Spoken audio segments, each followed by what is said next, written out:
Hey there, my name's Rod Yates, and you are listening to Humans of Music, a Jaxsta podcast.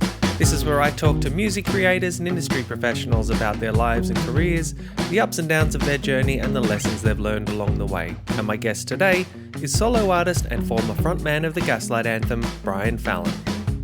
Shortly before recording his latest album, Local Honey, Brian considered giving up music as a full-time profession. With 40 just around the corner and a career that had far exceeded what he could have hoped for while working construction in New Jersey in his early 20s, he found himself wondering where he fit in and what he had left to do. It wasn't the first time he'd had something of a career crisis. As he explains in this interview, the success he experienced in the Gaslight Anthem was tainted by external pressures and an at times combative media, which ultimately contributed to the band's breakup. We talk about all that and more in this interview as Brian takes us through his upbringing in New Jersey, his early days with the Gaslight Anthem and the ups and downs of their success, the decision to split that band, and how all of it has led him to where he is today. Prior to our chat, I'd read an interview with Brian where he talked about Local Honey and how, in some ways, he saw it as setting up what he called the second half of his career. And I started by asking him what he meant by that. Yeah, that's a really strange thing, too, because I didn't realize that there was a second half, until maybe really recently.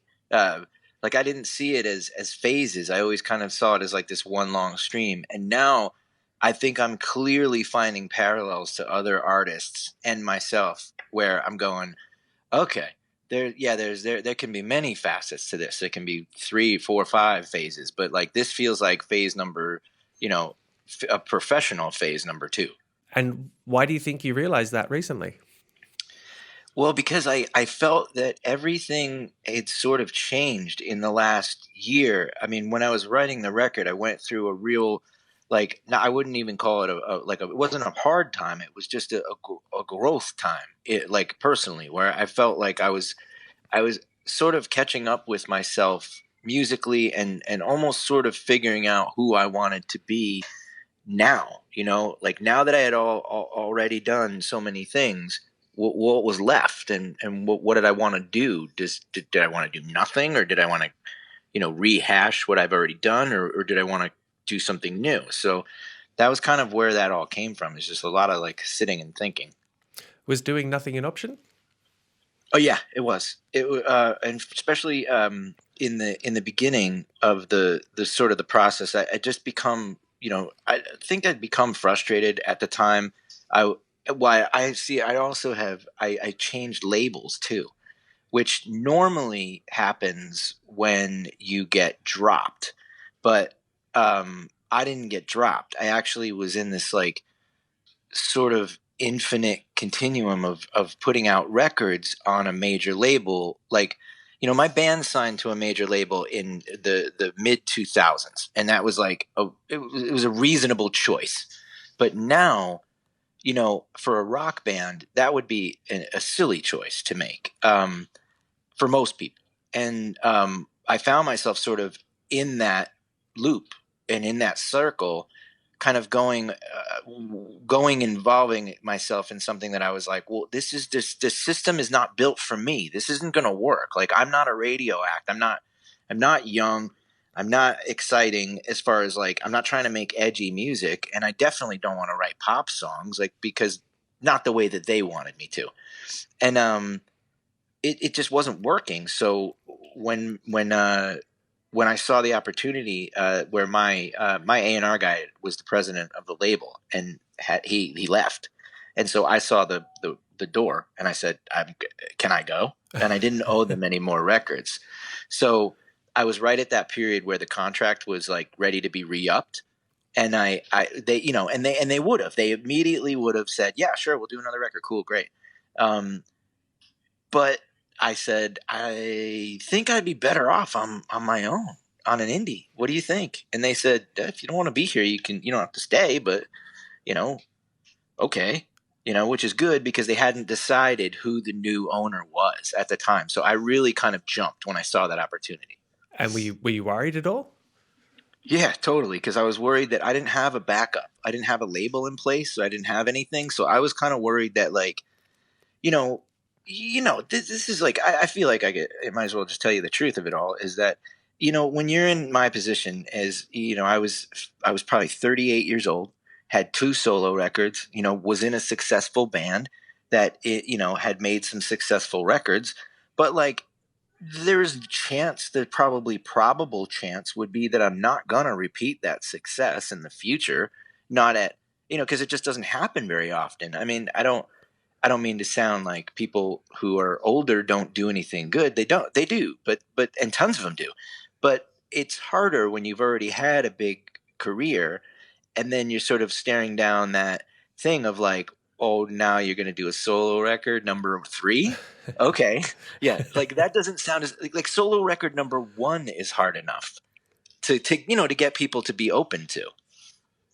So this is a pretty big thing for you to wrap your head around. Like when you say that you might have done nothing, like what would you have done?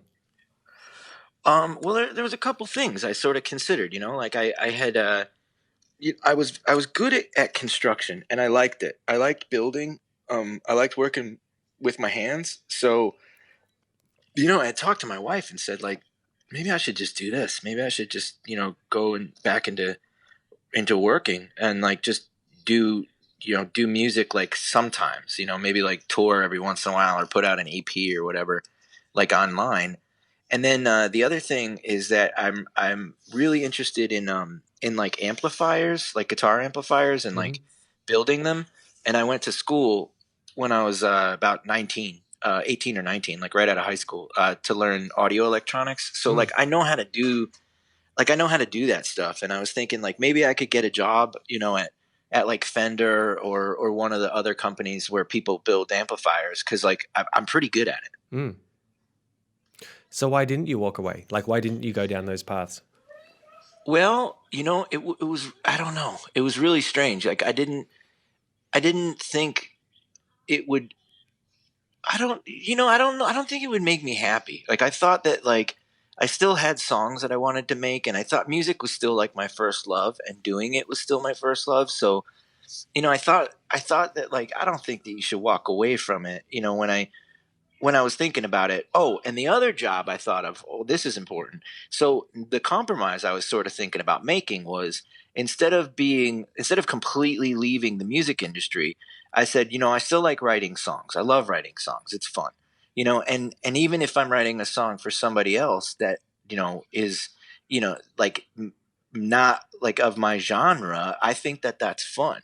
So I said, maybe I'll just be a writer. Maybe I could just be one of those guys who writes songs, for in Nashville or something. Like that'd be great. I love Nashville. Yeah. I mean, You know? you sound like these were really kind of level-headed conversations you were having with yourself. But was it disheartening to get to this point in your life and think, well, maybe that's it for me?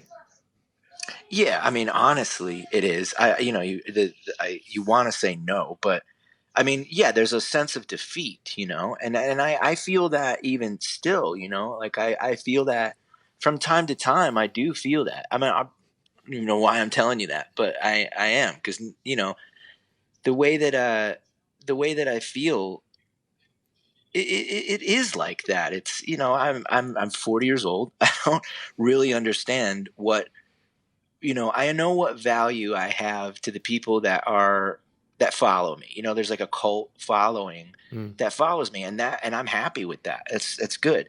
But like there is that sense of sort of like, I don't see where like why is anyone going to call me and say, hey, we want to talk to you about your new record, like some magazine, and be like, hey, Rolling Stone magazine, like, yeah, we're going to do a profile on you. Yeah, about what? I wrote a record, and like it's about my family, and it's really regular. Okay.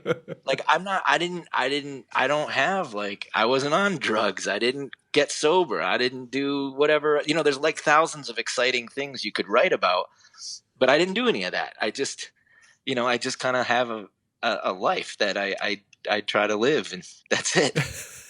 I don't know if that's like, does that make sense? Like why I would Total think that? sense. Yeah, total Okay. sense. But so did all those revelations, like when you actually started writing for Local Honey and you decided, all right, I'm going to keep doing this. Did all the thought processes leading into that affect the music that you started writing? Sure, definitely. I think that it definitely made me think to myself, well, you know, I'm not going to do this for anybody else if I'm going to keep going. Like, I might as well be happy if I'm going to do it, you know. And if I don't get to, you know, any kind of like level of success with it again, you know, that's okay. Like, I just want to do it because it's something that I enjoy doing. And, you know, I'd rather have the people that really like what I'm doing rather than having lots of people who maybe are half paying attention, or worse, only want you to do the thing they want you to do. That is a nightmare. And I've lived through that. Like, where you're sort of trying to like please a lot of people. And it's really, really frustrating because you're not, the connection and the reason that you started doing it is sort of just evaporates. So when I was doing this record, I just said, you know, I'm just going to get into what I've always, I like, now's the time. I'm going to just do what I've always wanted to do. And since I was a little kid, I was always fascinated with two things. And it was like hymns and Bob Dylan, like that kind of song, you know, like early Bruce Springsteen, Bob Dylan, Joni Mitchell. Like, I liked, like everybody always says, yeah, but you like the Clash. Yeah, I like the Clash. But what I liked about the Clash is that Joe Strummer was a poet and he played the harmonica and he sang songs about being a person from London and England. And he spoke about, I don't care if Joe Strummer was a punk. Joe Strummer was not a punk. Joe Strummer was a songwriter.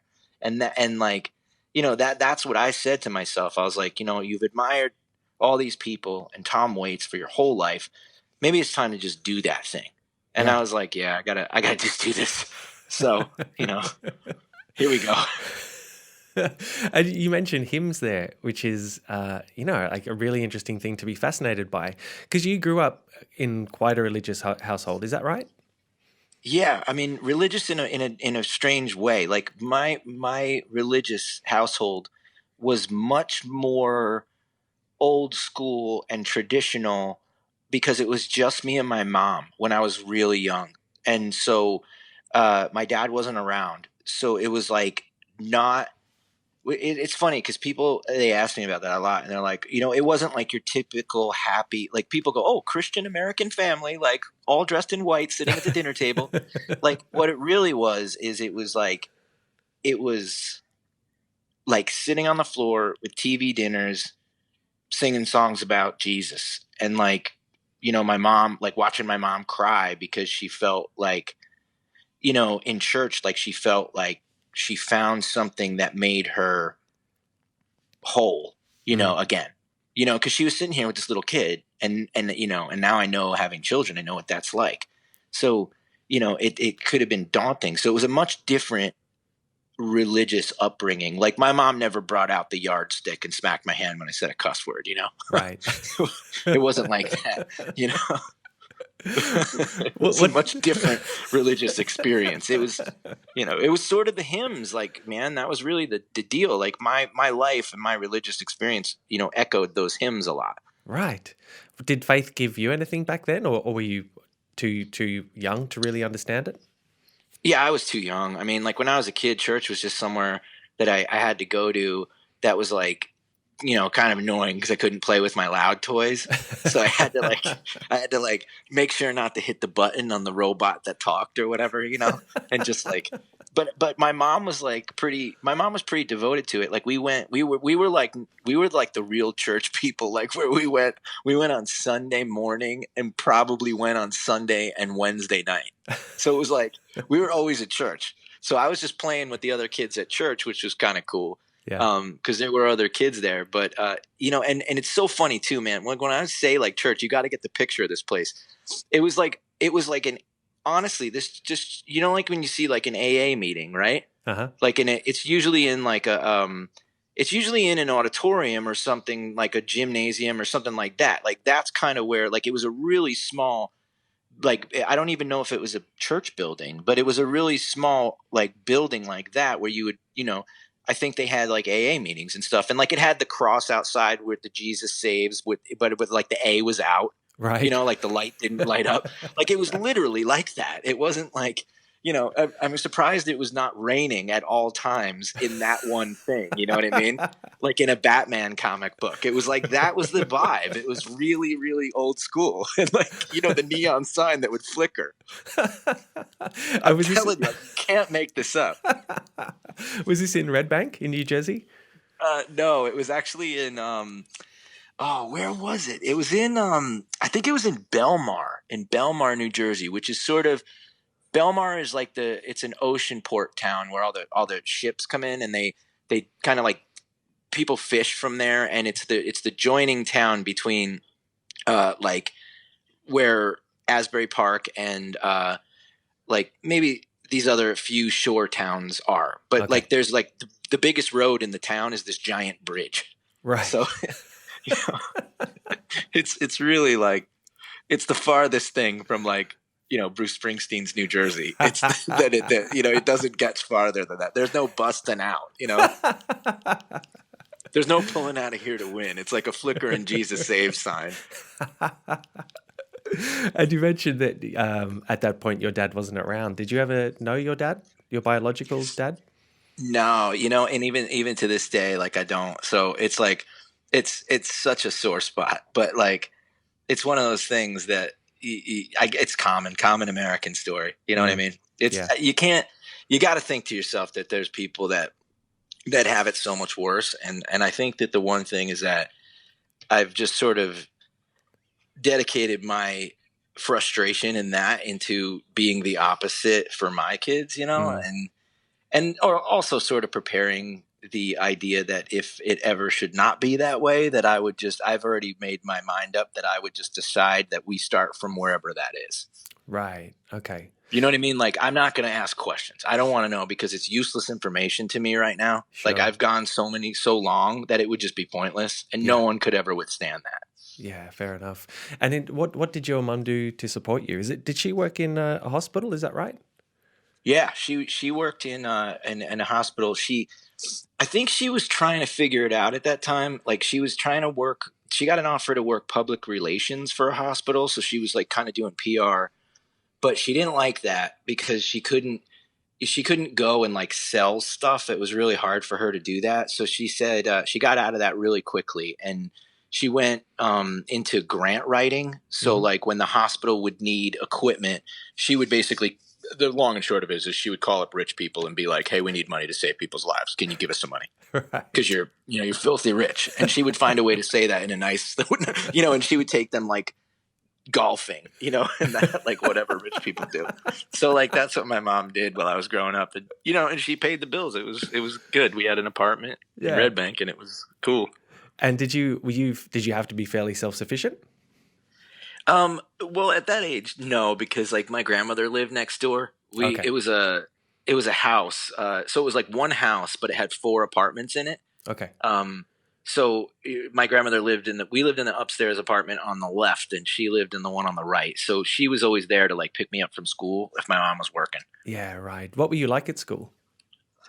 I mean, normal. Like my school was like kind of I went to it was like a city school. So it wasn't like, it wasn't really like how do you describe this? It's not like suburban. Like, it was just kind of like a mess of kids, just like, it's pretty much where they just like, I feel like they shoveled the kids in and were just like, yeah, don't kill each other for these hours, like it was that kind of school where you just be like, it's wild, just like wild kids. Cause it was kids from all different like walks of life. And then there was like because there was that school, and then there was like the Catholic school. Mm-hmm. And, we didn't go to the Catholic school. That I guess was much nicer, but our school was a little less nice, but it was good. Where did you fit in the school ecosystem? I fit in with everybody. I mean, like at the school, there wasn't like, I didn't really like have that thing yet. So I just kind of was into it. I was into the other kids. I was just like, this is all right. It's not like, I wasn't really, I didn't really not fit in until high school. That's probably where that came from. What happened in high school? Sports happened. I just wasn't good at it. Like I tried to be like involved in sports, and I either just didn't care or like wasn't that good. Right. So like my friend, I tried to be like play basketball, and then I also kind of realized that like the kids at my school that were playing basketball weren't that cool. So I Okay. was just like, I don't want to be friends with you guys anyway. And So, where is music in your life at this point? Have you started to become a fan? yeah, like when I was, I got like my first instrument when I was just turning. I was 11, but I was just about to turn 12.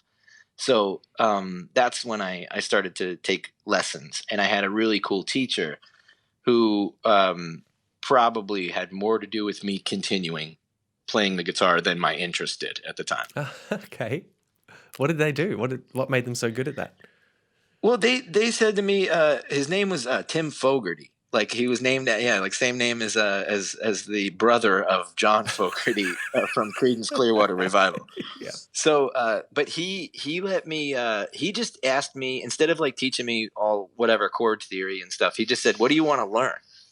And I was like, "Well, what about this song or that song, or like teach me what I want to know." And that's what he did. So he kept my interest always peaked. Yeah. What were the songs you wanted to know? Like Nirvana, Guns N' Roses, that stuff. This was probably 1991 or 92, so Pearl Jam, Yeah. that kind of stuff, and I was really interested in it, and he was like incredibly encouraging about that stuff, and he was just like, cool, this is great. Yeah. So why did you pick up a guitar? Like why was that the instrument, and why was that the time? I just felt like it was better than the piano at the time, and it was like it was like something I could learn um, to write songs, because that was the most important thing to me when I sort of figured out that I could play like a chord or two. I said I don't care about any of this theory business. I said give me chords and I'm going to write a song. And then I tried to start writing songs from like the earliest I could remember. Can you remember your first? No, they're probably just like a bunch of noodles, like half done, finished things. I don't remember like the first song I ever completed that was like not so bad. I don't remember that one. Right. Okay. So am I right in thinking that in terms of music you were listening to, at some point around there, you started getting into things like Desmond Decker and various ska outfits, and obviously punk rock entered the equation too? Is that what sort of ages did that sort of start to happen? That was probably around 13 or 14, maybe 12, but like probably 13 or 14 when I started. Like the things that opened up the way to those records were really there was like a wave of like punk and ska that happened right after Nirvana Mm. in America. And like I would look at like I had like the Rancid records and like those kind of things, and I would look at like their T-shirts and like what patches were on their jacket, and I would hear them kind of talk about these bands. Like even Tim Armstrong said, like like on one of his songs, he says like Desmond Decker was singing, Yeah. and I was like, oh, Desmond Decker, what's that? And I listened to it and I was like, this sounds like the Clash to me. And then that sort of just opened up this world of like, they were covering Police and Thieves, and I was just like, oh, cool. Who did that originally? And Pressure Yeah. Drop and all that. So it's sort of like really opened up my mind, and like the second wave of ska, like the sort of like English meets Jamaican era, Mm-hmm. that was really appealing to me, because to me it sounded like Donovan and folk songs, and I was into it. So this is all just kind of swirling around your head and Yeah. informing who you were and what you wanted to do. Yeah, and it was just honestly for me, I think the age from age 12 to age probably 21, where it was I was concerned with nothing but absorbing the most amount of music I could find that I liked. Right. I was on a like missionary level quest for music. Why do you think it connected with you so much? Well, because it made me feel better than like, anything else did. And I didn't, I was too scared to do drugs, and I didn't really like anyone growing up. I was not into it. Like I wasn't into the thing that you had to do to be like popular or whatever. I wasn't into the facade. Like I didn't want to do stuff I didn't want to do, and I didn't want to go to parties and be friends with the right people or worry about whether they accepted me or not. I was like, look, this is going to go bad anyway. So let me just like go and live in my world of my records. And even my friends, you know, like I kept at a distance because some of my friends at that age, they were just like, I don't care about music, you know, and except for a few of them. There was a couple that really, you know, really connected with music and that I would spend a lot of time with, but nothing else besides that. And like, you know, just that was it. That was kind of the deal. That's a really interesting thing when you said that, you know, this is going to go bad anyway. Like that's a really interesting headspace, I guess, to have at that point. But have you always had that kind of thing that, well, things are going to go bad, I'm just going to be independent? No, I mean, I don't think that I thought things would go bad. I thought people would go bad. Right. Like I thought relationships with people would go bad because they were fragile and they were, you know, like I learned that at the first age, you know, very quickly learned that relationships were fragile. And, you know, and like I said, I had tried out for sports and things like that, and that didn't go well. And it was like people in school, they don't say, you know, hey, you're not good at sports, but yeah, you know, you're really like caring about other people. So like, let's be friends. They're kind of like, you are terrible at basketball, so I hate you and I'm going to make fun of you and we're going to fight now. And you're like, all right, you know? So that was kind of the deal. Like, I just had very little patience for any of that. After the break, Brian talks about the Gaslight Anthem and their rise to success, and how that success turned into a nightmare.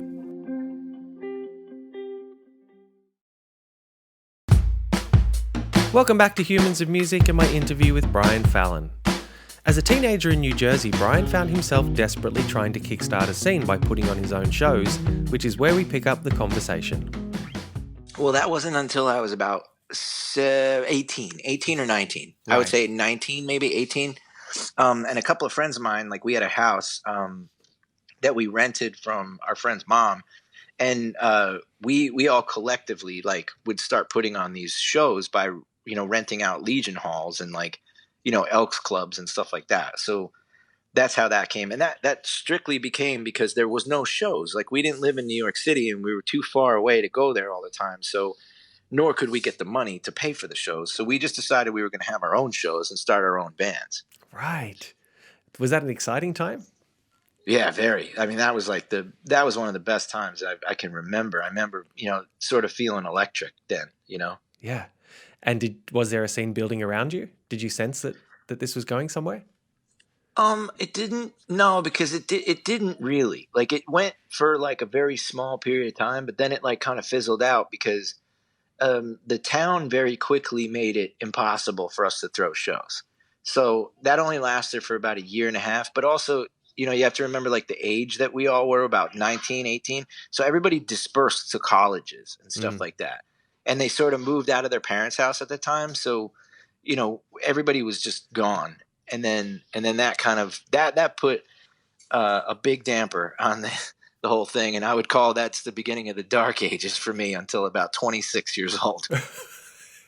There was a very quiet period musically for me. But you were still active though, right? You were still in bands and putting music out? Not really. Like, I mean, active in retrospect is funny because like people online, I see them talk about, they're like, oh, like I just saw somebody the other day, I was doing a live stream and they're like, play something from Cincinnati Rail Tie. And that was like an EP that I did with my friend. Like literally it was my friend Mike and me in their basement and we recorded it and there was like no shows. Like this didn't exist. And I tried to get it going, you know, by playing like the local bar, like, or whatever, where like, you know, where I didn't realize, but it was just like a cover band sort of like game. And to me, it was lame. I was like, why would you play other people's songs if you could play? I was like, if they want to hear Huey Lewis in the News, turn on the radio. Like, you don't need to play that for me. You're playing like this substandard version of these other people's songs. I'm like, write your own. But nobody wanted to hear about that until but like until I realized that like you gotta go on tour. Like this is not for you here in you know, northwestern New Jersey. What was your first tour like and when was it? Do you remember it? Yeah, well my first one was like playing guitar in a band that I didn't really like. And they needed a guitar player. Yeah, they needed a guitar player and like and I was like, well, I want to go on tour. Like, and this band is not my cup of tea, but I learned a lot, and that was like, again, that was like when I was 19 or 19 turning 20, and then from 20 to 26 was just nothing, and then later it was it was and then somehow I met the guys in that ended up being in Gaslight, and that was just like through other friends, kind of bands in New Brunswick. By that point, had you given up on the idea of music being a career? No, but I remember Benny and I were the first two that got together, and we said to each other, we were like, look, we've been doing this a long time, even though we're only 25 or 26 years old. And we said, like, this is it. Like, we got to go all in and try. And then if it goes well, cool. If it doesn't, then, we'll just stop and go get jobs. And so we tried our hardest. That's what we did, is we just tried our hardest. By what? Songwriting, hitting the road, yeah, playing? Everything. Making our own shirts, making our own demos, songwriting, just trying to write the best songs. And then, like, we would write the songs, like I would bring in the song, and then we would just refine it and refine it and refine it until we felt that it couldn't be refined anymore. And then we would, we would go play it. So it was really like the first record we called Sink or Swim, because it's exactly where we were. It was just like, either this takes off or it doesn't. And if it doesn't, you'll just keep working construction. Yeah, and that's it. And we'll just go back, and Benny was working on being a writer, I think, at the time. And I, I would have done construction. Yeah. So when Sink or Swim gets really good reviews and positive notices, and you start getting noticed even overseas in the UK, and then the 59 sound comes out, and then that moves things up another level. What does that do to your psyche when, after years of people not really being interested or not being able to have a scene, now you've got people around the world who are showing an interest in what you're doing? Well, I think we couldn't believe it. We spent a lot of time sort of waiting for the other shoe to drop. and so we sort of felt like we weren't sure if it was like a joke at first, and then like once it got to the point where we were like, okay, people actually like us, we knew that it was like still temporal, like everything was not in stone yet. And we knew that. So we again just did the same thing we did on the first one, is we just tried our absolute best to make things, as good as we could make them. And that was the sort of the MO until like I would say after 59 sound, when American Slang happened, that's when we really were like, oh my goodness, there's like a lot of pressure. that's when the comparisons came to Bruce, and that really like, and like the next the next big rock and roll band. That was like the thing I would read more than anything. The next big rock and roll band, or the next great rock and roll band. And they were saying that to us on our second record. So it was like, it just felt like the spotlight had turned on, and we were sort of like, whoa, we did not figure out the formula to this yet. We should have maybe done something different, but like, we don't know how we did this. Like, cause we felt like we stumbled into it. The hard work we didn't really consider, because we were always working hard. Like we were working hard on every band. Benny will tell you too. Like if you talk to him about even his high school bands, we worked just as hard on those bands as we did on Gaslight. It's just that we maybe didn't know as much. Like we didn't know you had to get in the van and go on tour, and like there was other things we didn't know. But I don't know. Like and when that light went on, I feel like that was like the Dark Ages number 2. Well, I think I read a quote from you where you said that you almost checked out around the time of the Handwritten tour, like you weren't mentally there. Was that a reaction? Well, that was after, yeah. That was even after, further, yeah. Well, you got to remember too, like through the whole process, like your life goes on pause, and so everything that you don't have like a social life or like a normal life during that time when you're touring like that. So I think Handwritten was probably the last time that I was genuinely excited to be, like in that situation. And like I think that's the last time everybody was excited, because we were we were working with Brendan O'Brien. So like from American Slang, we felt a lot of pressure, and we felt like we sort of barely survived making that record. Like we just were like, oh my goodness, I hope this is as good as the 59 sound. I hope people like it. I don't even know if it's as good. You know, we had a lot of trouble writing it. Like I had a lot of trouble coming up with the songs, because like the thing that I found is that once I had written something, so like I had written the 59 sound, right?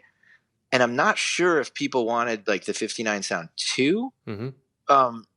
But I had in my mind, like the tank was empty from the 59 sound. Like every good idea that I had for that record was done. I had given it everything. So the next, good idea I thought I had was, idea number 1 for American Slang. And then I would put everything I had into that.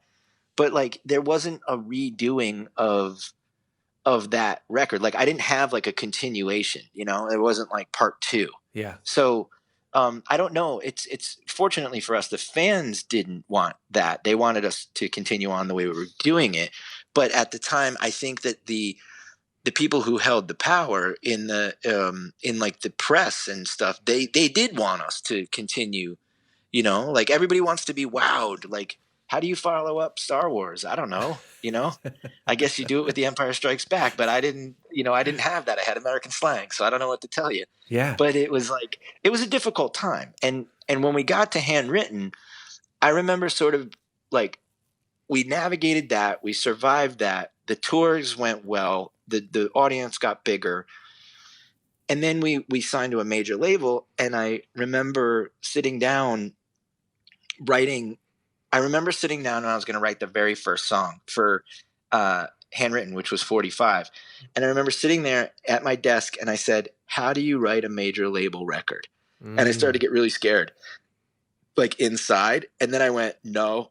I stopped myself and I said, you've done this before. Don't do this. I said, you're not going to write a major label record. You're just going to write your record. And people, and then I just started doing it. But I had Brendan O'Brien there producing the record. So he would spend, God bless him, he'd spend too many hours talking to me about how to do this and how to just like not worry about, expectation and just create. And I believed him because he did that for Pearl Jam. Right. Because Eddie Vedder had that giant breakdown period in the middle, And is that like, what I don't want to be the poster boy. Is that what it felt like to you though? Oh, on a much smaller scale.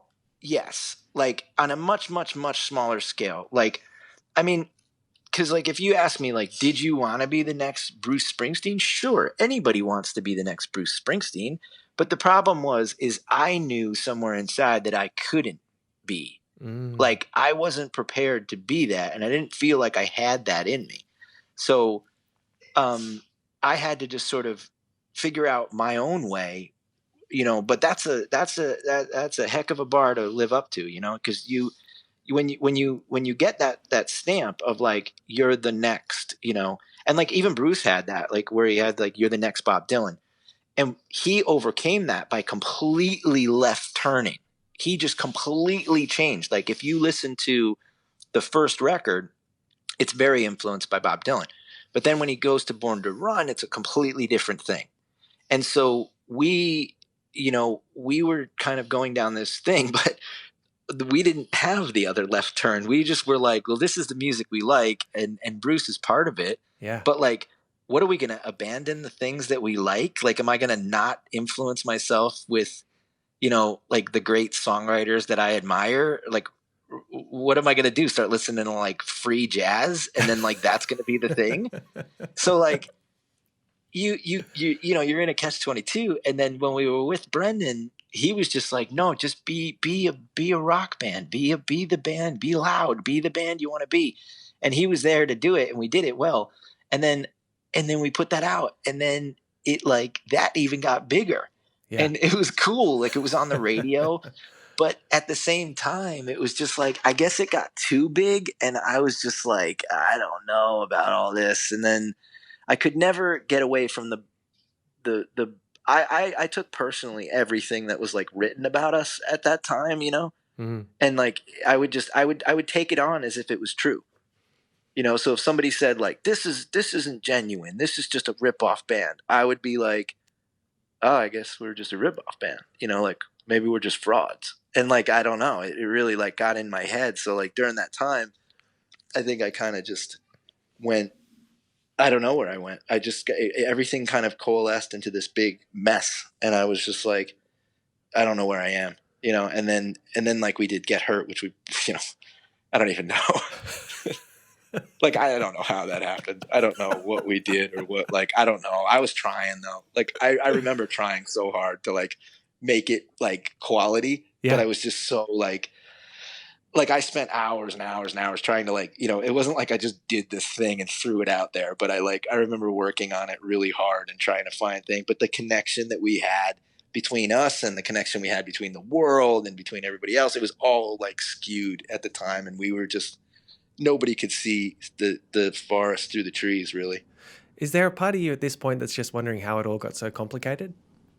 Oh, big time. I mean, it's 10 years from now, and I don't, I don't understand like to this point, because everybody always says, well, don't listen to people, don't listen to, like don't read what people write about you, or don't like believe that. But how can you do that when it affects you, or when someone comes up to you and says, hey, I read this about you? Because inevitably when you're doing like an interview cycle, you can read no reviews or none of that, but inevitably 5 out of 8 people will say, I read in this review about you, blah, blah, blah, blah, blah. And you'll go, wait, they said what? So you'll be kind of dropped right on the spot and be like, wait, they said what? And you have to process it right there. So you're kind of like on your feet all the time. And I just wasn't good at that. Some people are far better at it than me, but I just wasn't that good at it. Because I think I read a quote from you where you were talking about the tours for American Slang and Handwritten, and you were saying that there was so much press that was so sarcastic and everything was an annoyance, and it felt like people were trying to annoy you from the second you woke up. What were you talking about? It was brutal. Yeah. Well, I remember specifically I know exactly the interview I was talking about. Like there was 2 like interviewers, like, and there was one in particular that I can clearly remember. We were playing a festival in England, and we were playing, I remember, because it was Midsummer's festival for the Hives in Sweden. And our trailer was right next to the Hives. So we were kind of going back and forth with them because they were friendly to us, and we had the same booking agent. And we just really were, we were fans of their music, and they were just cool. So we were hanging out with them. And I remember getting a phone call during this, and it was an interview. And I was like, why am I doing an interview like during a show? Like, what is going on? And then I remember, I'll never forget, the guy answers the phone, and he goes, you get compared to Bruce Springsteen a lot. And I go, yeah, I guess I do. And he goes, I don't think you've written a song as good as Rosalita or Born to Run. Yikes. And I'm like, I don't either, but like, what do you mean? Like, what, I don't, why is that the standard that I don't know. Why are we having this conversation? And it was like really negative. Like a lot of things is because, and I think from what I can tell, because this reminds me of high school. Like I was never good at like faking how I feel. So, if I didn't like you, I just wouldn't, I would stay out of your space. And I just, but I wouldn't pretend. And then like, if you hurt my feelings, it was pretty apparent on my face, like I wasn't like, I don't know. Like I was never good at being like cool. So, and I don't mean cool like as in current. I mean cool like as in nonchalant about things. So, when he said that to me, it really threw me off. And the whole rest of the interview was just pretty much me sort of trying to process that and like really not cry. Like that was kind of what the deal was during the interview.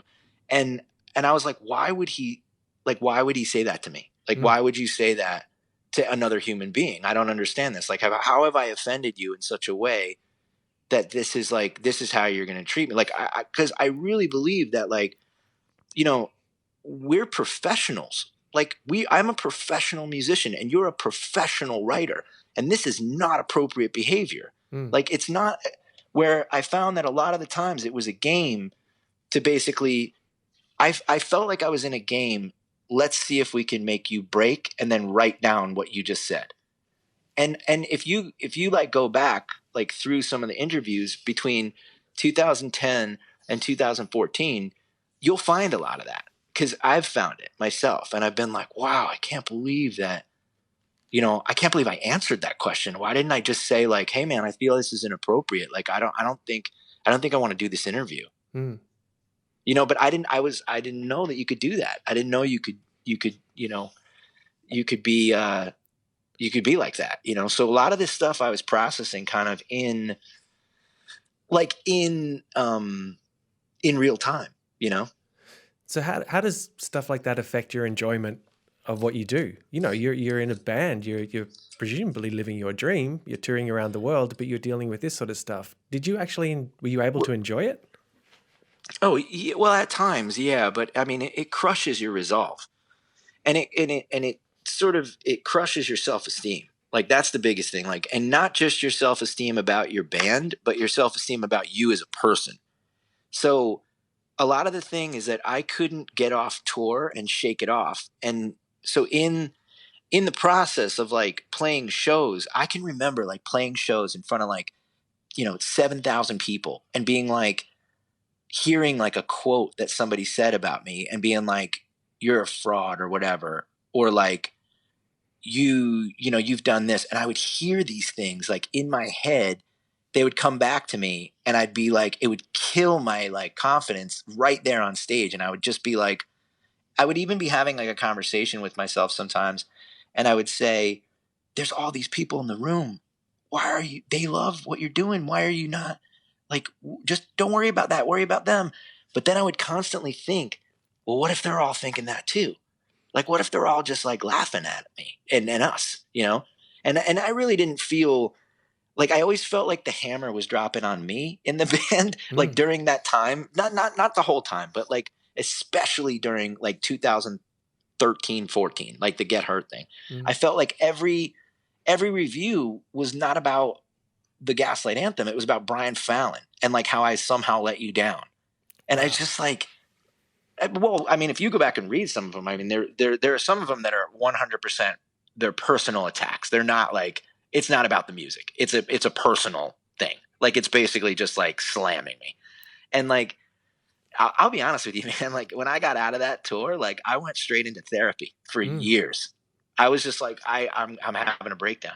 I'm like, I'm a divorced guy, and I went through that in the public where, people would be like, he's having a bad show. And I was like, yeah, well, what you don't know is I'm getting divorced right on here. And then I got to play a show the same night. You know what I mean? Like, and all these things were public sort of expressions of a very private experience. And I couldn't find the words to, or whatever. And I didn't, I guess most people that I've talked to, they would turn to, that would be their drug period where they would turn to drugs or alcohol. But, I had a young child on the way, and a young child, and then sometimes I had a young child after he was born, and there was no drug time. You can't do that. You just couldn't. And I also didn't think that was a good idea.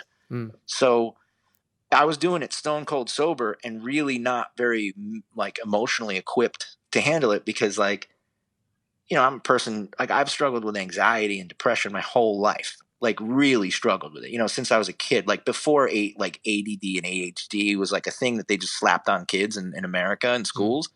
Like this was something I dealt with since I was 11 or 12 years old. And like, I'm now dealing with this in the public, and I'm hiding it because in that time, this was before 2020, when you could tell people, hey, I'm having a breakdown. I can't go on tour. And that was acceptable.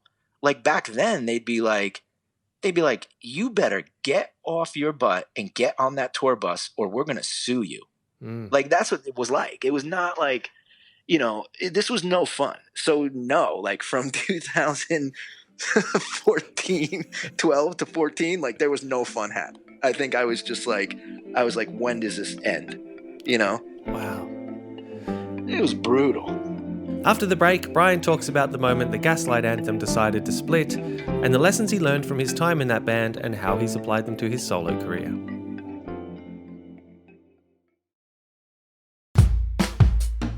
Welcome back to Humans of Music and my interview with Brian Fallon. Prior to the break, Brian mentioned he'd been in therapy towards the end of the Gaslight Anthem's career, And we pick up the conversation talking about how that helped him. Did you learn mechanisms in therapy? Like, are you in a better place now? Yeah. I mean, like, I learned how to deal with, I mean, like, better places in, like, do I still, like, anxiety is something that doesn't leave you, and depression, it doesn't leave you. You can cope with it, but it doesn't get better. Like, you just sort of it stays there for maybe your whole life.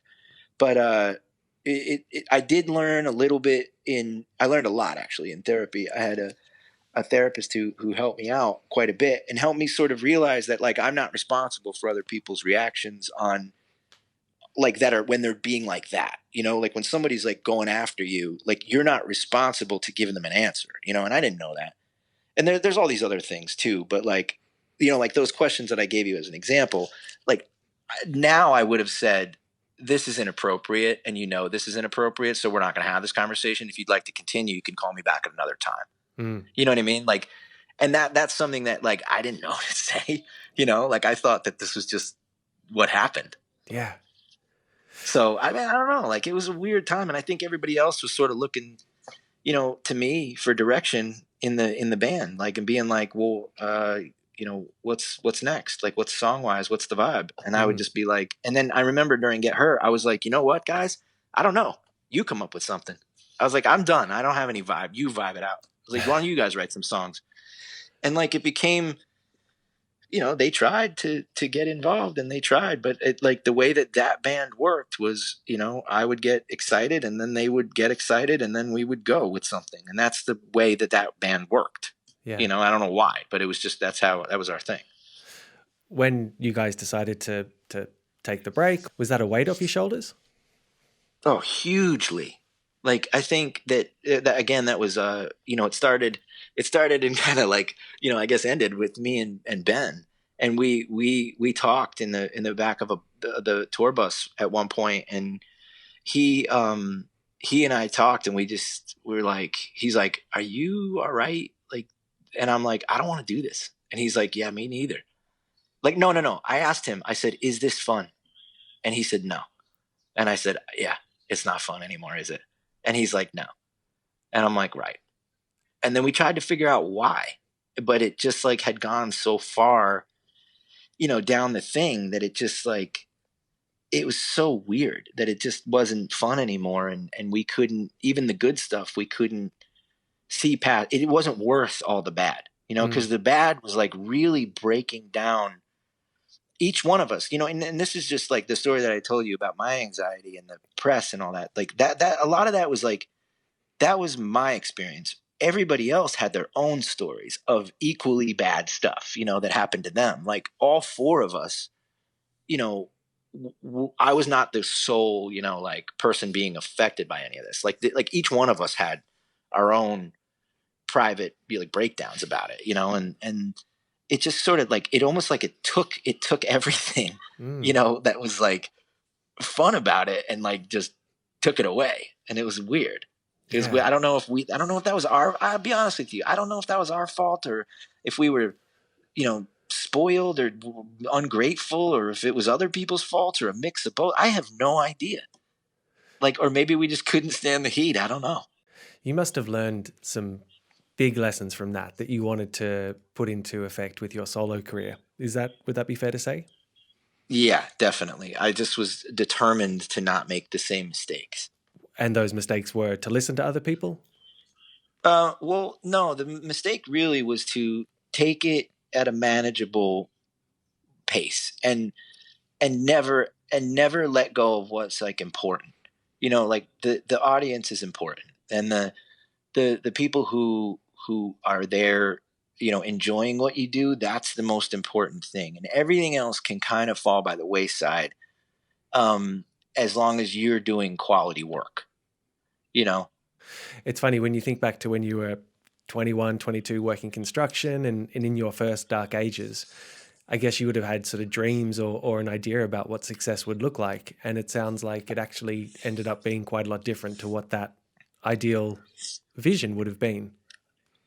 Oh yeah, completely different. It was like, I mean, I remember being on the roof of a house, hammering in shingles, and hearing one of our songs on the radio for the first time, and like it was crazy, and like being there, like, whoa, like, this is awesome. Like, we're gonna get out of here. Like, this, we're not gonna have to do this anymore. And then like all this stuff, and like, and two, like, I think the biggest thing that sort of like it made us feel like weird is that like we didn't have to take on all that stress that we took on, like it just didn't have to be taken on. We could have just been like, yeah, I don't know, that's your trip that you're trying to put on us about being like the next big thing or the next Bruce Springsteen. Like, I don't know, like Bruce Springsteen's cool to us. Like, we're just gonna go be friends with him and like never mind what you say. Because like, that's the deal, is like that's really the deal, is like it's cool. But like at the same time, it's like, this is something that we love. Like, I'm not gonna like, I don't have to answer to you about it, and like I don't have to be that just because I love it. Yeah. And that was a trip. I always thought that was one of the really unfair things, actually, is that obviously Springsteen is someone who you grew up listening to and idolizing, and then to have him enjoy your music and to invite you up on stage in Hyde Park must have been the most incredible honor and thrill. But then it kind of got turned against you. Yeah, that was how I felt for a long time. I felt like the best day of my life got turned into like this like antagonizing, like, sort of target that placed on me. And I was just like, why do you keep going for this? Like, why are you, like, why is this not cool? Like, where are you missing the point that was an awesome thing that happened to an unknown band by essentially one of the greatest artists of the 20th century? Like, why are you not celebrating this? Like, you're antagonizing us about this when we never made any claims. Like, he's the one that said we were good, not us.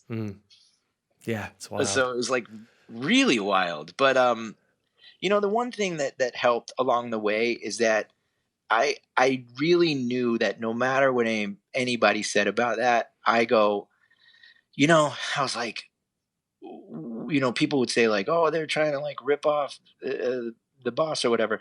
The one thing that gave us all comfort is that we knew that that's not what he thought, because he backed us, and he backed us hard. Like, he said to us, he was like, and he said to me, he's like, I think that you're, one of the best songwriters. One time he said that if he got sick, that he would say that I should fill in for him on the, to front his band. And I was like, man, I said, this is insane. And it was like, he didn't say that to me either. He said it on the radio. He said it on the BBC.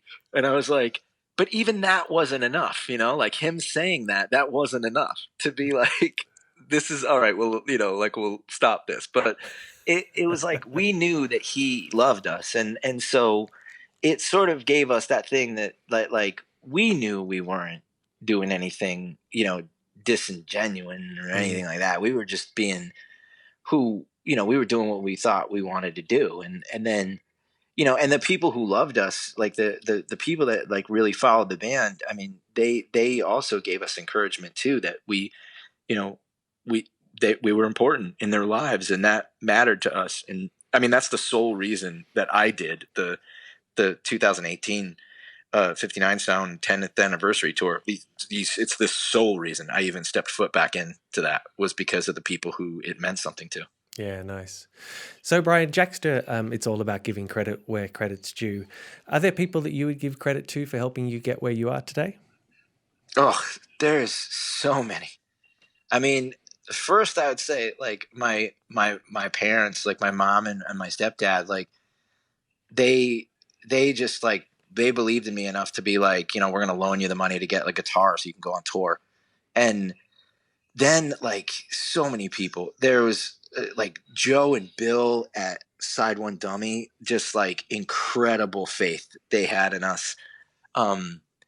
Like, just to put us, Ted Hutt, like all these people who believed in us. I mean, we had our manager at the time was like diehard believed in us, sometimes to a fault.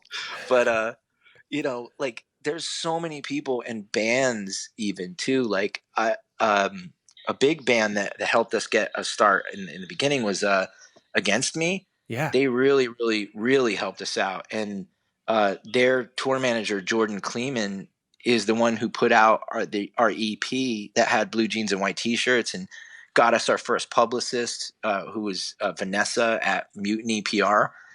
And just without those core people, like, it wouldn't have happened. And there was a guy that they knew named Gunnar Christensen in Germany, who ran a record label called Gunnar Records.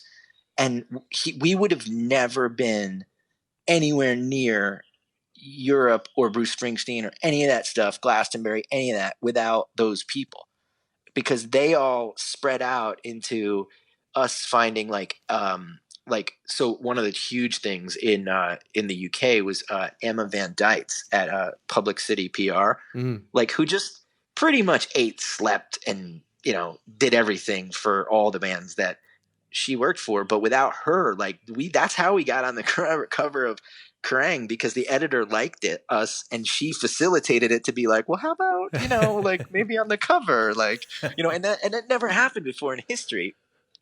So, like, all this stuff wouldn't have happened without these people. And also, I say a lot of bad things about the press that went after us, but I don't mean that like as the press in general, because, like, there was a guy, there was like a team from Kerrang, this guy Ian Winwood, and a photographer who has since passed away, Ashley, had without them and without Paul Brannigan from Kerrang, like, we would not be here. Like, we wouldn't be having this discussion, like, none of this stuff would have happened.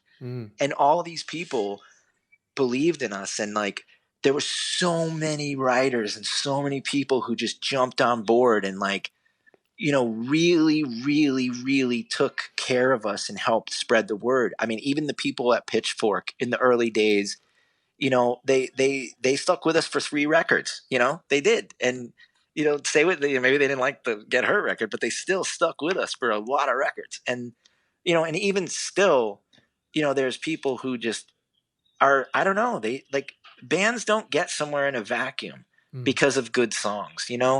Like, this is one thing I've learned in my 40 years, is you can write the best song, and I guarantee you that someone is sitting there in some bedroom right now, sitting on the best record anyone's ever heard since, from Born to Run to Billie Eilish. Someone is sitting on the best song that we've never heard, and they will never, ever be heard because there weren't people behind them.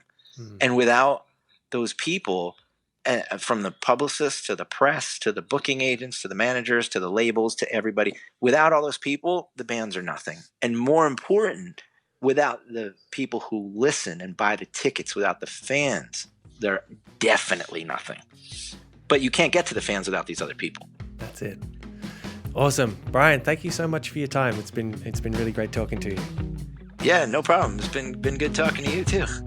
And that's it for another episode of Humans of Music. A big thank you to Brian for his time, and thank you for listening. This episode was mixed by Lachlan Mitchell from Parliament Studios in Annandale, and the incidental music and theme song were written and performed by Sam Lockwood. Please remember to subscribe to the Humans of Music podcast so you never miss an episode, or even better, feel free to share it amongst your friends and jump online and rate and review it. And remember, for the rest of the year, Jaxsta Pro is free, so if you make music or work behind the scenes in the music industry, head to jaxsta.com and sign up to become a Jaxsta Pro member. It's free. Until the next episode of Humans of Music, I'm Rod Yates. Thanks for listening.